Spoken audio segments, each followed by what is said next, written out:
প্রিয় বন্ধুরা, আজকে এই ভিডিওতে দেখাবো হাতে নিয়ে আম চেনার উপায়। তো চলুন ভিডিওটা শেষ করে দেখতে থাকুন।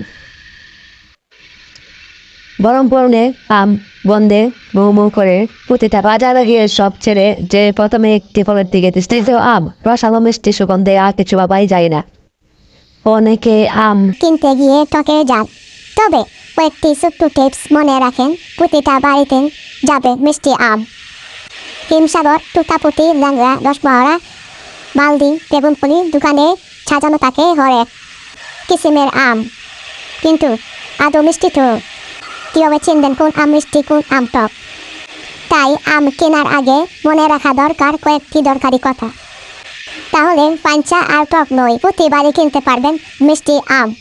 তাহলে আমার ইউটিউব চ্যানেলটা সাবস্ক্রাইব করে দেবেন, আর যদি আমার পেজ থেকে দেখেন তাহলে পেজটি ফলো করে দেবেন। এই ভিডিওর কোন পার্টটি আপনাদের কাছে ভালো লেগেছে কমেন্টে জানাবেন।